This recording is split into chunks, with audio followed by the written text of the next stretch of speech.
Mi se erdhë të dashur Luan në Letra të Rfejnë, jam Diana dhe do bëjmë leximin e javës që po vjen.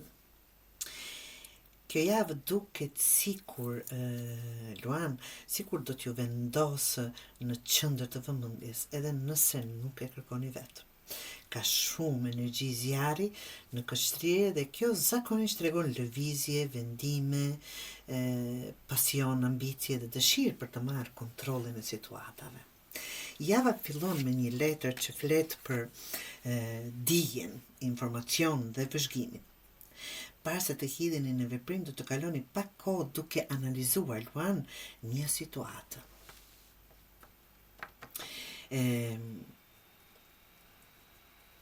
Mund të jetë diçka që lidhet me punën, një projekt, mund të jetë një person, ose një vendim që po e sillni në përmend prej kohësh. Dhe për çudi këtë herë nuk ju shoh duke nxituar, po ju shoh duke vëzhguar, po ju shoh duke mbledhur informacione. Sigur po thoni, prisni pak, dua të di të gjitha para se të flas. Pastaj vjen nëna si letër, dhe kjo tregon letrën se fokusi juaj duhet të jetë kujdesi, stabiliteti dhe njerëzit që kanë rëndësi për ju. Për disa Luan kjo mund të lidhet me familjen, në gjithë to që dëshironi të merrni vesh një herë, familjen, ta them shtëpinë ose një person që ka nevojë për mbështetjen e juaj. Por kujdes, kjo nuk do të thotë të bëheni infermier, psikolog, këshilltar, financiar dhe ndoshta shofer personal për të gjithë njëkohësisht. Ndihmoni, por mos mbani mbi supe barrën e të gjithëve Luan. Letra e tretë tregon gjithë këtë zjarr, shikojeni mirë këtu tani, çfarë duhet shmangur? Këtu kemi një energji shumë të fortë, egoje dhe krenarie. Disa situata këtë javë mund t'ju sfidojnë të provoni se keni të drejtë.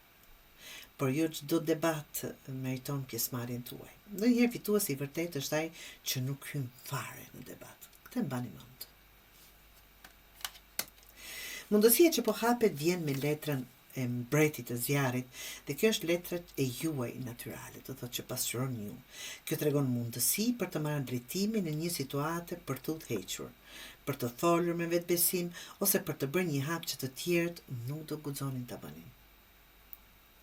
Mund të jetë që një ide që keni pasur mund të fillojë të marrë formë, një projekt mund të ecë përpara, një derë mund të hapet, por vetëm nëse besoni, ashtu siç dini të besoni vetes. Këshilla juaj vjen me letrën e 5 të dashur që shoh paralajmërim të vogël. Mos ktheni çdo mos pajtim në garë, në luftë, konkurrencë, kështu me radhë. Ata thjesht kanë mendim tjetër. Dhe kjo është në rregull. Nëse tregoni fleksibilitet të dashuran, do të arrini shumë më tepër se sa me kokëfortësi. Java mbyllet me një energji shumë të bukur. Stabiliteti dhe përmbushje. Kjo javë tregon se në fund të javës do ndiheni më të sigurt për një situatë që sot mund të duket ende pa qartë. Disa Luan mund të marrin një lajm të mirë, disa mund të ndihen më afër një personi, disa mund të shohin rezultate para të një pune që kanë bërë prej kohësh. Kjo është një javë ku do të keni mundësinë të tregoni pjekuri, vetbesim dhe aftësi drejtuese. Mos u nxitoni të provoni se keni të drejtë. Lërni rezultatet të flasin për ju, pa thënë ju asnjë fjalë. Një mundësi e mirë mund të afrohet, por kërkon qetësi dhe mençuri, po atë sa guzim. Sepse Luani e ka shpesh, ta them kështu me humor, unë nuk kam nevojë të jem në qendër të vëmendjes. 5 minuta më vonë, po pse askush nuk më kushton vëmendje? Në atë kuptim.